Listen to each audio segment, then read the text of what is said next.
આમ આ જેને સંસારનું સ્વરૂપ જેને સમજાય કે હું જ્યારે ને ત્યારે મારા પ્રવચનની અંદર પણ એ કહેતો હોય કે સંસાર ને પરમાત્મા એ બે વસ્તુ નથી. સંસાર ને પરમાત્મા બે વસ્તુ નથી, એ એક જ વસ્તુ છે. એક જ વસ્તુ છે. સંસારને પરમાત્માને તમે અલગ ન પાડી શકો.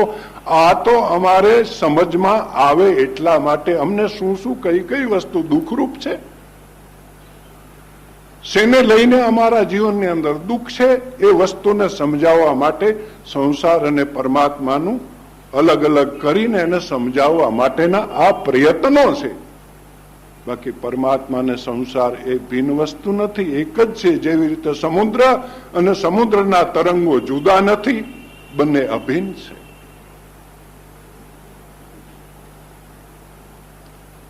એવી જ રીતે દરિયા ને સમુદ્રને કિનારે અમે ઉભા હોય અને એ સમુદ્રને કિનારે ઉભા હોય, પરંતુ સમુદ્રને કિનારે ઉભા હોય જ્યારે એ તરંગો લહેરો અને મોજાને જોતો હોય ત્યારે એ જે એક સમુદ્રનું જે ગંભીર એક શાંત જે સ્વરૂપ છે સમુદ્રનું સ્થિર, એ હમણાં એ તિરોભાવ પામી જાય છે.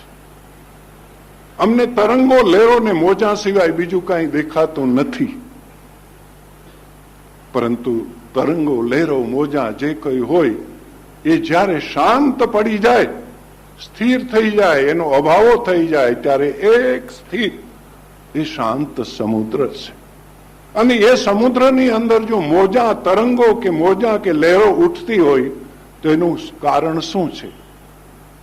પવન. પવનના ઝોકા લાગે. એવી રીતે મેં વાત કરી હતી કે આપણા અંતઃકરણની અંદર પણ ત્રણ પરિણામો થાય છે. એક સ્પંદન, બીજું સંવેદન અને ત્રીજું પ્રતિક્રિયા. જેવી રીતે પાણીમાં સમુદ્રમાં પણ ત્રણ પરિણામો થાય છે. એક થોડો ધીમો પવન આવે તો એને લઈને સમુદ્રનું પાણી કે તળાવનું પાણી હલબલવા લાગે, આમ આમ આમ થતું હોય, ખાલી એટલું જ. સ્પંદન, કંપન, ધ્રુજારી. અને જ્યારે વધુ પવનનું ઝોકું આવે તો થોડું લહેર જેવું થાય. પણ પછી જેને આપણે વાવાઝોડું કહીએ સમુદ્રમાં લાગે તો પાણીને ખૂબ ઉછાળે. પાણીને ઉછાળે અને એક લહેર આમ ઉપડે, પછી સામેથી ભટકાઈને પરસ્પર આમાં અથડાતા હોય મોજા. આ ત્રણ પરિણામો થાય છે. એવી રીતે અમારા જીવનની અંદર કોઈ બોલે, કોઈ કાંઈ, એની કોઈની વાત સાંભળીએ, આંખથી કોઈ પદાર્થ જોઈએ તો એ અમારા અંતઃકરણની અંદર એક ક્ષોભ કરે છે, ને એ ક્ષોભને લઈને એક સ્પંદન ઉઠે શરીરની અંતઃકરણની અંદર કંપારી ધ્રુજારી થાવે એટલે કંપન થોડું થાવું અને સ્પંદન કહેવાય, ધ્રુજારી. અને એ પછી સંવેદન ક્રિયા જે છે, કાંઈ પણ અમારા જે જ્ઞાન તંતુ અને ક્રિયા તંતુ છે એ સક્રિય થઈ જાય. સારા શરીરની અંદર સંવેદના જાગૃત થઈ જાય, અને સંવેદના જાગ્યા પછી પરસ્પર પ્રતિક્રિયા થવા લાગે. જેનું ફલ અમારે પરિણામે, હા, કેવી પ્રતિક્રિયા થાય છે એના ઉપર આધાર છે પરિણામનો. ક્યારેક હસવાનું હોય, ક્યારેક રડવાનું હોય. હસવાનું તો બહુ સંસારમાં ઓછું, રડવાનું અધિક. ને કદાચ અમે હસતા હોય તો અંદરનું જે અસલ જે હાસ્ય છે એ તો હાસ્ય મળવું કઠિન છે. ને એ મળી જાય તો શું દુર્લભ. એ મળી ગયું તો મળી ગયું બધું. મદાલસાએ અલર્કને રોતો છાનો રાખ્યો. આપણે જોઈ ગયા કેમ રોદસી તવ સુખધામાં.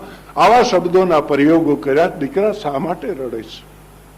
કોણ કે આવી માં, તું સુખનો ધામ છે બેટા. રડવું એ તારો સ્વભાવ નથી.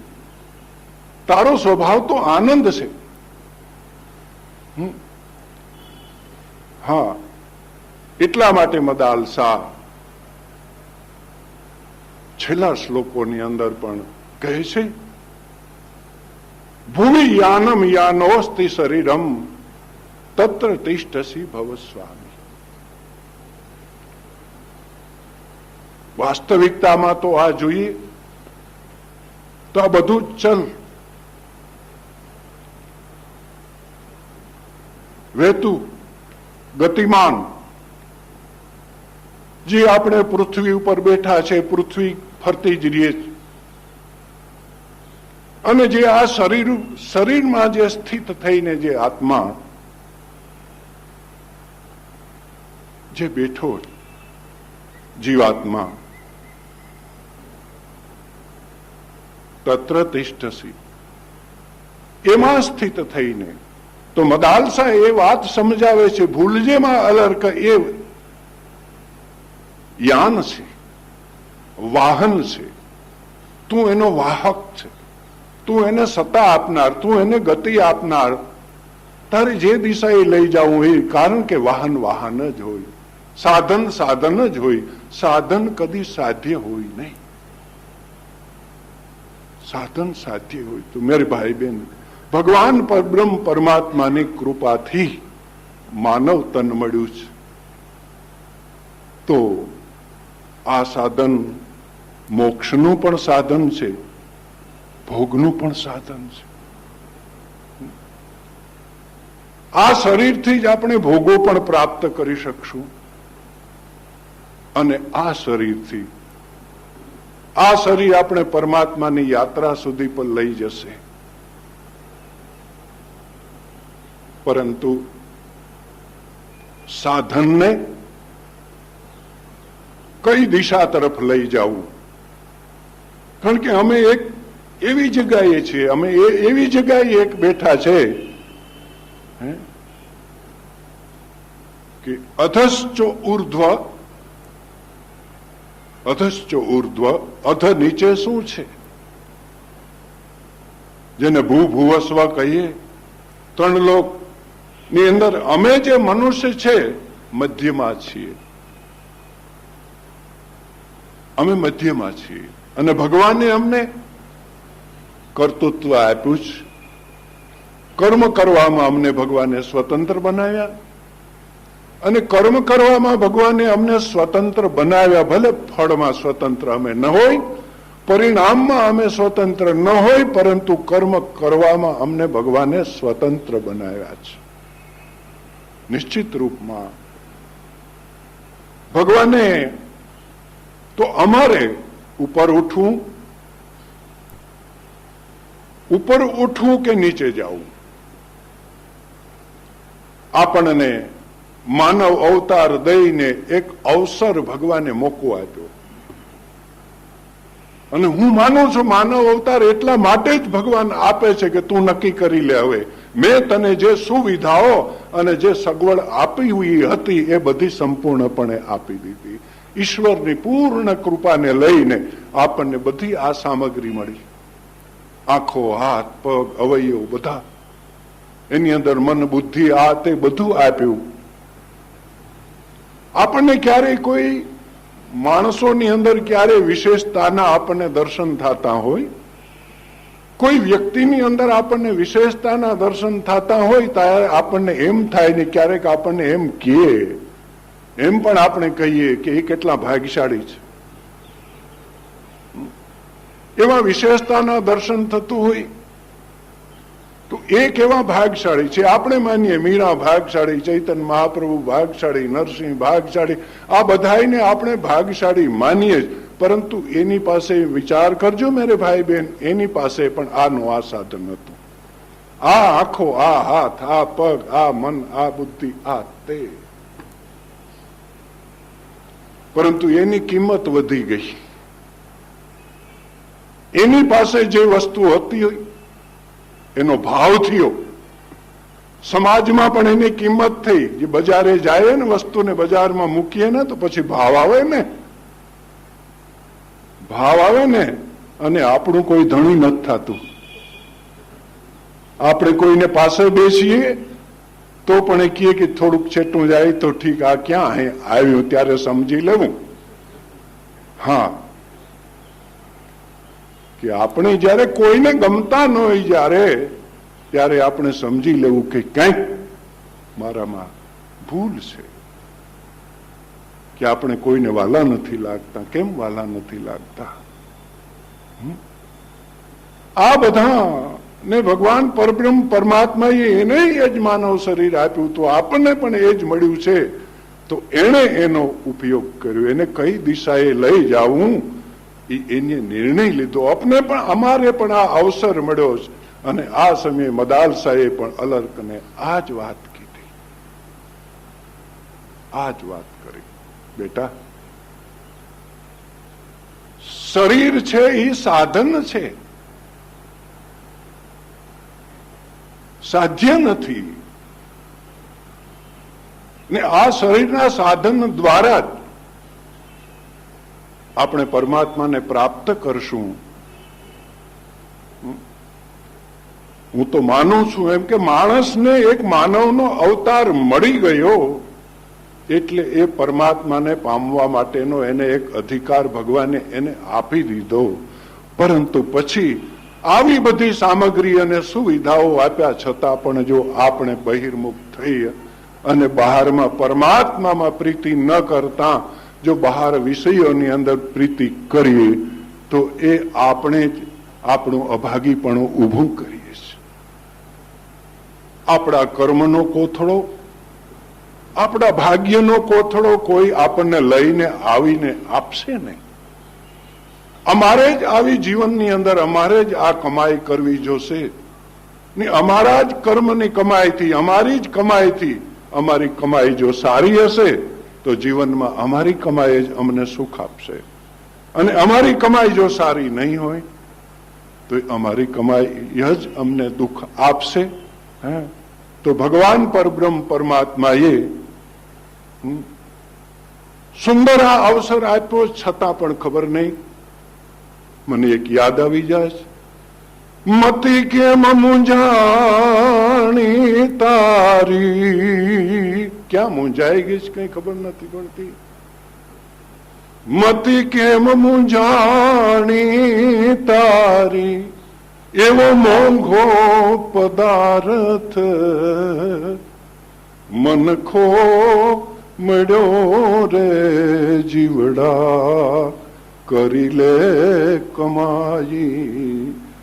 એવો મોંઘો પદાર્થ મનખો મળ્યો રે જીવડા, કરી લે કમાઈ.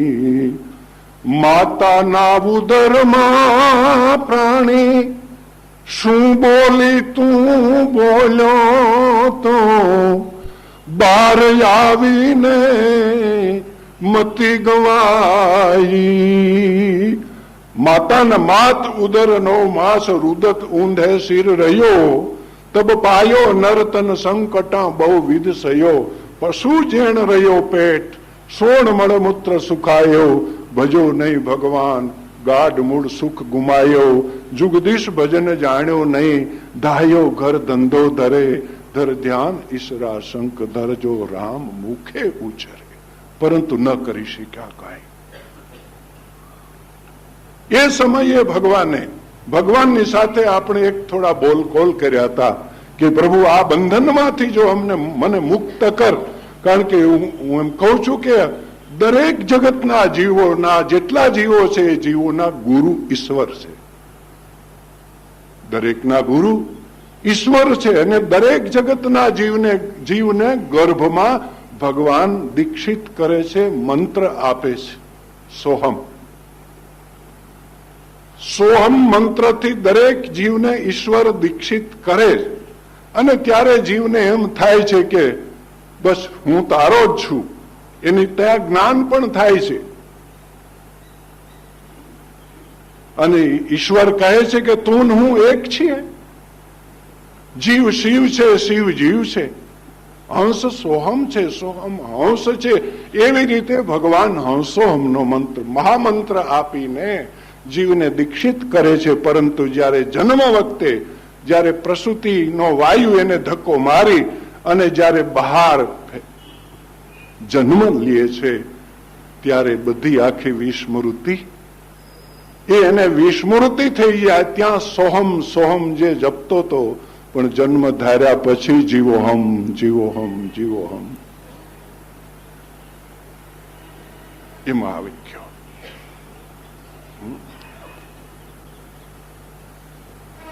બહાર આવી મતી ગવાઈ. બાલપણ તે ખેલનમાં ખોયો, બાલાપણ તે ખેલનમાં ખોયો, ભક્તિ ભીતર ન ભાઈ. પ્રહલાદને, મીરાને, ધ્રુવને આ બધા નાના નાના હતા. ધ્રુવ પ્રહલાદ બાલકા, મીરા નાનકડી નાર. ધીરા ભક્તે કીધું, નાનપણમાં ઘર ધંધે ધાયો અને વ્રતપણે હરિગુણ ગાય. વ્રતપણે ગવાય તોય સારું. નાનપણે ઘર ધંધે ધાયો ને વ્રતપણે હરિગુણ ગાય.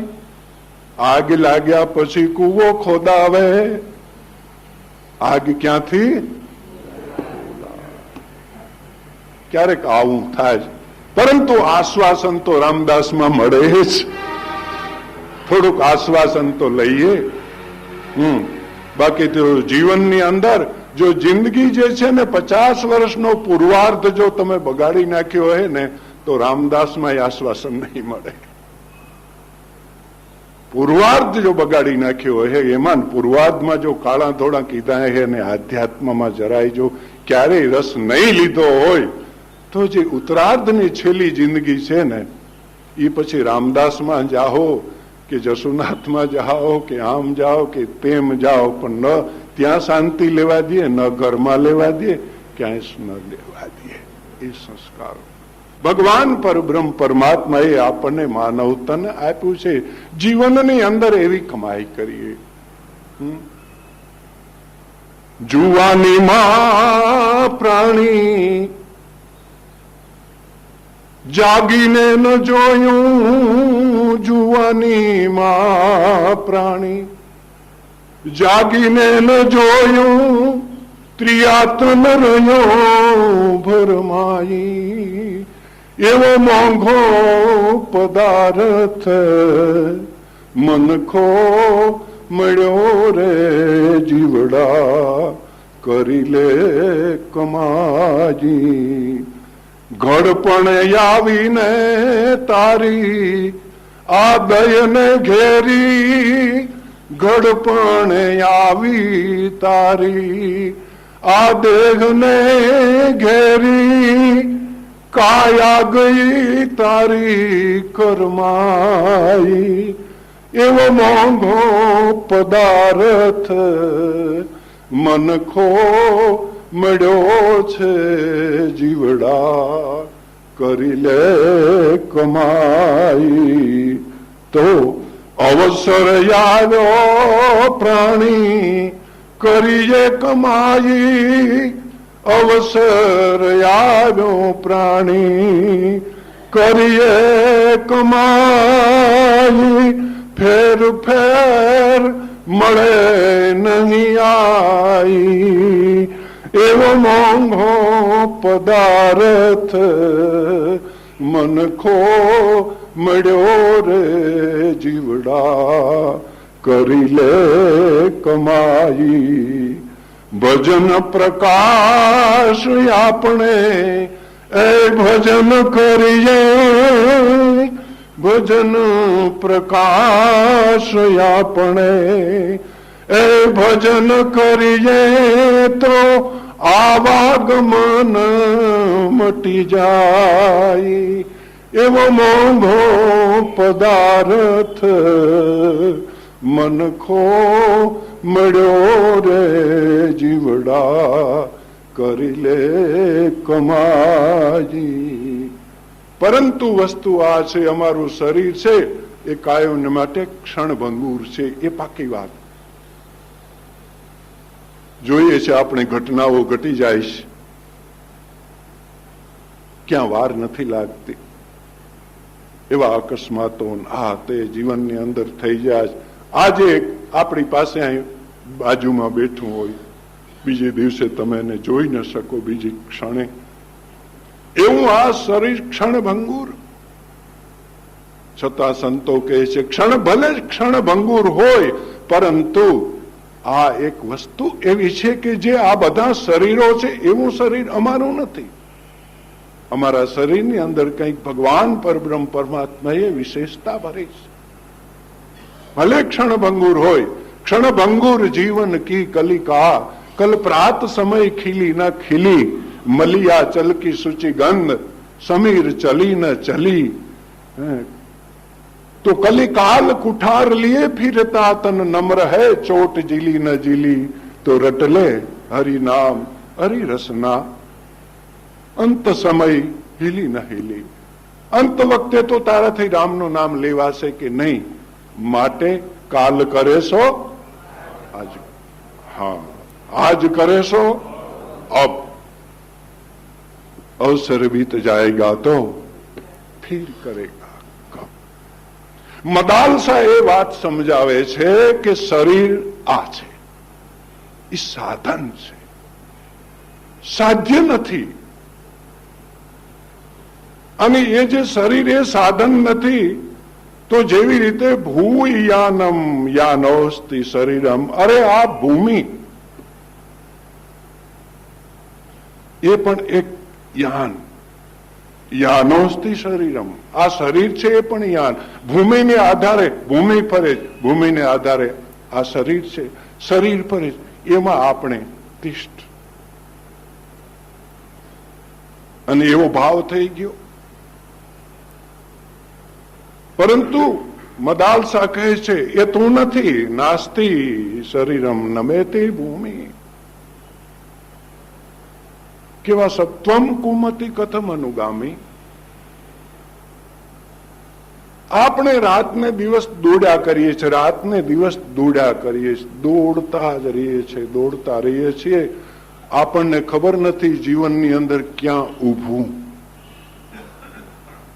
આપણું ઊભવાનું ઠેકાણું ક્યાં, સ્થિર થવાનું ઠેકાણું ક્યાં. દોડતા તો રહીએ છીએ ને દોડીએ છીએ જીવનની અંદર. જીવનમાં કંઈક જોઈએ છે ને જીવનમાં કંઈક જોઈએ છે એટલે આપણે દોડીએ છીએ. પરંતુ દોડીએ છીએ એની પાછળ કે જેની પાછળ દોડવાથી કંઈ પણ હાથમાં ના આવે ને આવતું નથી, એની પાછળ દોડીએ.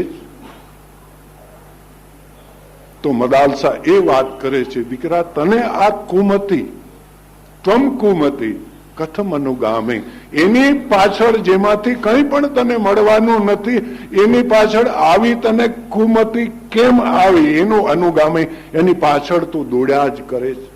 જે તારા હાથમાં કાંઈ પણ આવવાનું નથી એની પાછળ તું દોડતો રહેશ, પરંતુ તું એ નથી. તો તું કોણ છો? છેલ્લા શ્લોકની અંદર મદાલસા સમજાવે છે વાત. છેલ્લા શ્લોકમાં મદાલસા એ સુંદરમાં સુંદર સમજાવે છે. અલર્કને કહે છે, વિમલ વિજ્ઞાન વિશ્વેશ્વર વ્યાપક, વિમલ વિજ્ઞાન વિશ્વેશ્વર વ્યાપક, પાર બ્રહ્મ ત્વમસી જ્ઞાતા, પાર બ્રહ્મ ત્વમસી જ્ઞાતા. પ્રાગ મદાલ સાલર્કસૂતમ,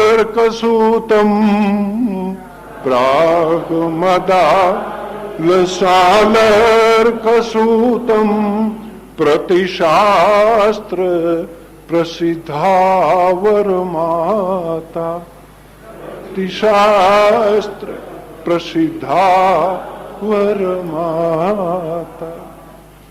છેલ્લા શ્લોકની અંદર મદાલસા હવે અલર્કને એનું સાચું સ્વરૂપ સમજાવી દે છે. કહે છે, તું કેવો છો? વિમલ વિજ્ઞાન. એટલી બધી તારી અંદર નિર્મલતા છે વિમલ. મદાલસા એમ કહે છે, આ મેં તને જે શાસ્ત્ર કહ્યું એ શાસ્ત્ર કર્યું એ વિમલ વિજ્ઞાન છે, નિર્મલ વિજ્ઞાન છે. જે વિજ્ઞાનને જાણીને અનુભવીને તું તારા જીવનની અંદર એનો અનુભવ કર. આજે મેં વિમલ વિજ્ઞાન તને કહ્યું, એટલું બધું એ નિર્મલ છે. જ્ઞાન અને વિજ્ઞાન. શંકરાચાર્યજી મહારાજે જ્ઞાન અને વિજ્ઞાનની વ્યાખ્યા કરતા પણ એને બહુ સુંદર વાત કીધી છે. સદાચાર સ્તોત્રમાં જ કીધું છે એને, જ્ઞાનમ દ્રષ્ટા દ્રશ્યયો ભાવમ, જ્ઞાનમ દ્રષ્ટા દ્રશ્યોર ભાવમ, વિજ્ઞાનમ દ્રશ્ય શૂન્યતા. વિજ્ઞાનમ દ્રશ્ય શૂન્યતા એકમ મેવ અદ્વિતીયમ બ્રહ્મ ને નાનાસ્તિ કિંચન. શંકરાચાર્યજી મહારાજ કહે છે કે જ્ઞાન કોને કહેવું? ભગવાન શ્રી કૃષ્ણે પણ અર્જુનને એ વાત કીધી છે ને કે હે અર્જુન, હું તને જે જ્ઞાન કહીશ, અસંશયમ સમગ્રમ મામ યથા જ્ઞાસ્ય તશ્રુણુ. વાતે છે પરમાત્મા તત્વને અમે સંપૂર્ણ રીતે સમગ્ર રૂપમાં એનો કોઈ પણ એક ભાગ કહીએ તો એ પણ બાકી જાણવા જેવું ન રહે. સમગ્ર રૂપમાં જાણવું, એવી રીતે ભગવાને શ્રી કૃષ્ણએ પણ અર્જુનને એ કીધું છે કે તું મને સમગ્ર રૂપમાં જાણી શકે એટલા માટે હું તને જ્ઞાન જે કહીશ એ જ્ઞાન વિજ્ઞાન સહિત હશે, કે જે તું મને સમગ્ર રૂપમાં સારી રીતે જાણી શકે. અને મને જાણ્યા પછી તારે કઈ બીજું જાણવા જેવું રહેશે નહીં. આપણે દોડીએ છીએ, રાતને દિવસ દોડીએ છીએ, આંખોથી ખૂબ ખૂબ દ્રશ્યો જોયા, આંખોથી ઘણું ઘણું જોઈએ, જોઈને ઘણું ઘણું અનુભવીએ છીએ. પરંતુ જેટલું જેટલું જોઈએ છે, જેટલું જેટલું અનુભવીએ છીએ એ સઘળું ભ્રાંતિ. ભ્રાંતિ. આંખ તલસે જ નિશ્ચિત રૂપમાં. અને એ આંખની તૃપ્તિ પણ ક્યારે થશે કે જ્યારે એ આંખને એક એવી ઝાંખી થઈ જાય, આંખને એવી ઝાંખી થઈ જાય, અને એવી ઝાંખી થઈ જાય કે જેવી રીતે આપણે ગાઈએ, પૂરું તો નહીં ગાઉં, આંખ મારી ઉઘડે ત્યાં સીતારામ દેખું, આંખ મારી ઉઘડે ત્યાં સીતારામ દેખું, ધન્ય મારું જીવન કૃપાએ નિલેખું, ધન્ય મારું જીવન કૃપાએ નિલેખું. રામ કૃષ્ણ રામ કૃષ્ણ રસના ઉચારે, રામ કૃષ્ણ રામ કૃષ્ણ રસના ઉચારે, હરિનો આનંદ મારે અંતરે આવે, એ હરિનો આનંદ મારે અંતરે આવે.